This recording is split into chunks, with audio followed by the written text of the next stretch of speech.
Okay, class, now this is where maturity comes in. Numbers are easy, interpretation is harder. A psychological test score means nothing until kinumpara mo siya sa iba. So, pag sinabi nating norms, ang norms ay yung average. So, pag sinabi, norms are the average scores of a large group of people.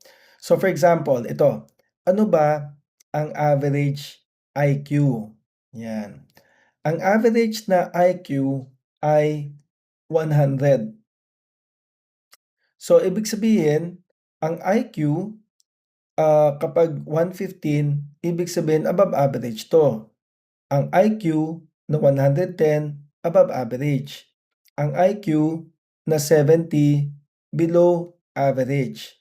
Pero, wait, above average compared to who? Sa children? Sa adults? Anong bansa? Anong taon? Because context defines meaning. We cannot interpret a score in isolation. So ang tanong natin, ano ba ang norm group? Kumbaga, pag norm group, ano yung grupo na pinag-aralan? How was it standardized, no? Paano dumating sa point na ito ang average at ito ang standard deviation? So, and here's something that's very important.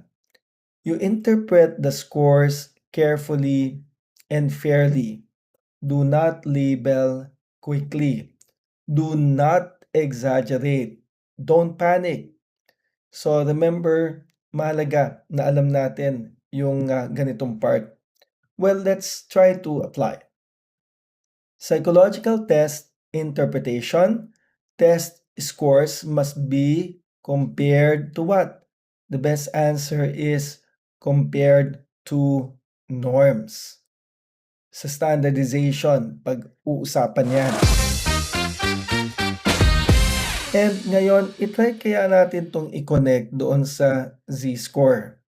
Itry natin i-connect doon sa pinag-aralan natin.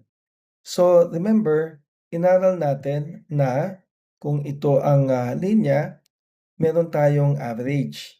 At yung average natin, yan yung tinatawag natin na mean. At yan yung z equals 0.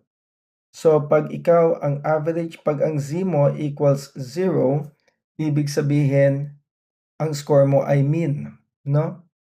Pero, ngayon may nakita tayo na bago, yung IQ. Ano ba ang average IQ na nabasa natin? Ang average IQ na nabasa natin ay 100. So, pag sinabi mo, anong IQ niya? Pwede mong sabihin na ang IQ niya is 100. O, i-convert mo sa z-score. Ang z-score niyan, 0. Bakit? Kasi pag z-score yun yung average. Ngayon, sabi ko sa inyo, para malaman mo ang z-score, hindi lang yung mean ang kailangan mo. Ano kailangan mo? Standard deviation. So, ano ang standard deviation ng IQ? Take note ha, IQ. Ang standard deviation ng IQ ay 15. So, kung ito ang situation, let's see. Ibig sabihin, pag ang IQ niya ay may z-score na +1, ano na kaya yung IQ ng tao? Alam mo, ang z-score niya pagdating sa IQ ay 1. So, kung ang z-score niya pagdating sa IQ ay 1, malamang ang IQ nito ay 100 plus 1 step above the mean, 115. Paano naman kung ganito? Paano kung yung IQ nung tao ay pag sinabi ko, alam mo ang IQ niya 2 standard deviations above the mean, iba na yan. Medyo mas mataas na. Kung ang IQ niya ay 2 standard deviations above the mean, then ano ba ang equivalent ng 2 standard deviations above the mean? Kung IQ pinag-uusapan, edi 100 plus 15. Itong 15 dalawang beses 1, 2. So this is 130. And kayo naman, kung ang z score na 0 na 1 ay 115, ang z-score na 2 ay equivalent na 130 na IQ, malamang alam nyo na kung anong sagot. Pag sinabi na, ano mang IQ niya? Ang IQ niya may z-score na 3. Kung ang IQ niya ay may z-score na 3, edi malamang ang IQ niya ay 145. So again, that's how it is being being computed. So that's the importance of knowing the z-score. So ngayon, ito ang pwede nyong isipin. Kung ang IQ nung tao ay 100, pero ang z-score niya na equivalent ng IQ ay -1, anting nyo, alam mo ang IQ niya, z-score equivalent -1. Ibig sabihin, 100 minus 15, 85 ang kanyang IQ. Naku, alam mo ba ang IQ niya, ang z-score ay -2. Edi -2, 100 minus 15 or 15 times 2 equals 30, 100 minus 30, ibig sabihin ang z-score na -2 or -2 ay 70 and so on and so forth. So again, this is very important to take note habang panahon ng gagamitin yan z-score na yan. So now, ang IQ of 115 ay ano? Malalaman mo ang sagot dyan if you recall that the average IQ is what? The average IQ is 100. Therefore, we all know that the answer to this question is letter C. Siyempre, above average. Now, let's look at another question. Good interpretation requires, pinag-iisipin pa ba ito? Alam na natin ang pinakatamang sagot ay fair and careful analysis. So that's the best answer to this. From the z-score, pumunta tayo sa IQ, pumunta tayo sa t-score. So ang t-score, isa rin tong standard score. So katulad to ng c-score, pero mas friendly siya. Bakit? Kasi wala siyang negative numbers. Di ba kanina, merong the z-score is equal to -1. The z-score is equal to -2. The z-score is equal to -3.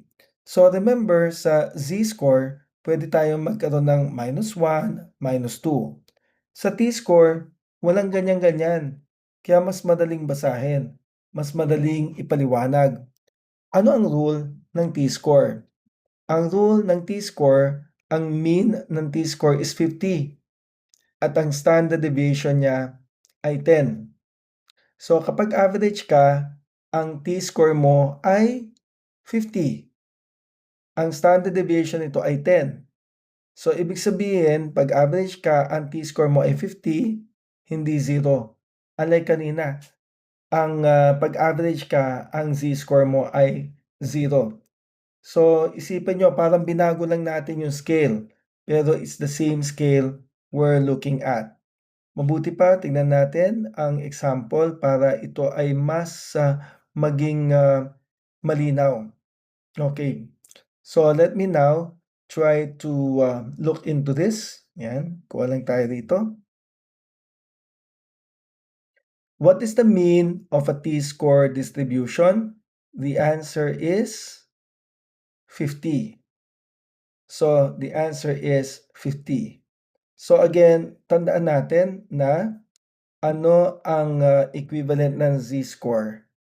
Ang z-score na 0 ay average. Pero pag sinabi mong t-score, ang t-score na 50, yan ang average. At ang IQ na ay may average na 100. So again, we work on this. Tandaan mabuti,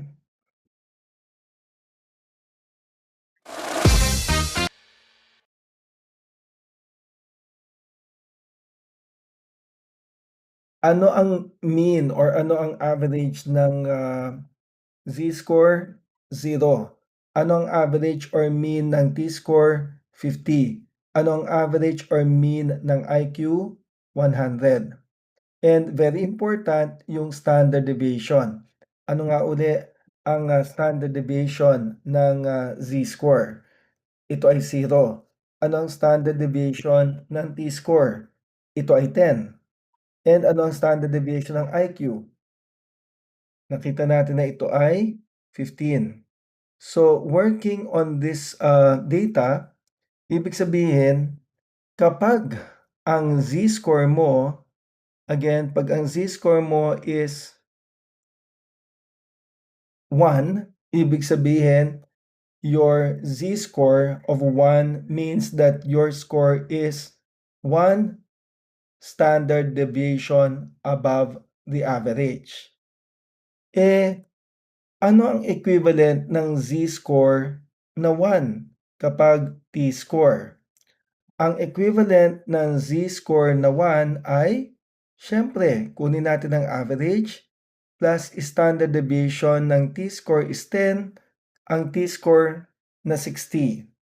Ibig sabihin 'pag sinabing, "Uy, anong T-score mo?" 60. 1 step above average ka pala. Yan pala ang T-score mo. 'Pag IQ naman, 'pag sinabing, alam mo ba kung ano ang IQ niya? Ang IQ niya ay 1 standard deviation above the mean. Ang standard deviation ay 15. Therefore, this will become 115. So, kapag nagbibigay ng psychological test, minsan ito ang ibibigay na score sa'yo. O anong score niya sa psychological test? Ang score niya ito, Z-score niya 2. O anong ibig sabihin ng Z-score na 2? Ibig sabihin 2 standards, deviation, 2 standard deviation above the average ang score niya. Maganda ba yon? Well, kung, favorable yung mataas na score, maganda ang Z-score na 2. Ano naman ang T-score niya? Naku, alam mo ba ang T-score niya ay, 70. Ano ibig sabihin ng T-score na 70? Ibig sabihin niyan, ang kanyang score ay 2 standard deviations above the mean. Maganda kaya yan? Yung ang T-score niya ay 70? Again, depende sa mini-measure. Kasi halimbawa, tinanong kita, "O anong score ng client tungkol sa kanyang, paranoia, tungkol sa pagiging suspicious?" Sabi mo, ang score niya, T-score niya 70. Tingin niyo, maganda ba yon na ang T-score niya ay 70 in terms of being suspicious? Naku, parang alam mo na. Ibig sabihin 'tong tao na 'to, 2 standard deviations above the average ang score in terms of suspiciousness. Ibig sabihin medyo malayo 'to sa average, parang masyadong, nagdududa 'tong tao na 'to, 'yan. So ngayon 'pag pinag-usapan naman ng IQ, alam na natin 'to at naaral na natin yung 130. So ngayon backward tayo. Paano naman kung ang standard deviation niya, ang Z-score niya ay -1? Kung ang Z-score niya ay -1, ibig sabihin niyan, 1 standard deviation below the mean ang score niya. Hindi siya average, below average. Kumusta kaya ang pagiging paranoid niya? Naku, ang pagiging paranoid niya is 1 standard deviation below the mean. Ano ba ang 1 standard deviation below the mean? Kung ang Z0 ay mean at ang Z-1 is 1 standard deviation below the mean, ano ang T-score kapag 1 standard deviation below the mean of 50? This will be what? Kitang-kita niyo na, ito ay 40. So, ibig sabihin, 'tong tao na 'to, kumusta ang pagiging paranoid ng tao na 'yan? Well, ang score ng paranoid ay, T-score niya ay 40, eh. So ibig sabihin, ano 'to, mas mababa na, 'no? So, mas mababa doon siya sa mga tao na mas mababa ang pagiging, suspicious compared sa iba. And ano kaya ang IQ ng isang tao na may Z-score na -1. Anong IQ niya? Ayun, IQ niya is Z-score na may -1. So ano ang equivalent ng Z-score na -1? E di 100 minus 15, 85. And sige, i-push pa natin yan. So kung ito ay -2, anong Z-score ng client mo? -2. Kung -2 ang Z-score niya, malamang ano ang T-score niya? Ang T-score niya, eh di 30. So mapapansin niyo ngayon na anong napapansin natin 'no, na walang negative. Unlike sa Z-score tingnan mo may negative na score 'no, dito wala, positive ang nakikita natin. 'Pag sinabi mo na, o 30 ang kanyang T-score, 30 ang T-score, ibig sabihin nandun siya sa mga tao na ang paranoia is 2 standard deviations below the mean. Ano yung IQ niya? Ang IQ niya equivalent sa Z-score na -2. So ano yung IQ na equivalent sa Z-score na -2? 85 minus 15, di 70. So mas ma-appreciate niyo ito lalo na kapag sa ginamit na sa psychological test. You will appreciate na, yun palang ibig sabihin ng mga scoring. And lagi natin 'tong babalikan, 'tong Z-score, T-score, and IQ. And it will help you a lot if you're able to recall and understand this section. And tingnan natin uli ang T-score. What is the mean of a T-score distribution? The mean of a T-score distribution is, tama, Charlie, 50. If the Z-score is equal to +1, ano ang katumbas niyan na T-score? If the Z-score is +1 standard deviation above the mean, then what is the T-score? The best answer will be delta, 60. And we now go to the next one. But before we look into that, why do we use the T-scores? Kasi wala siyang negative values, it is easier to interpret, and common ang T-scores sa psychological testing. So it allows also comparison across different tests. Example, ang T-score na 65, alam mo na above average ito.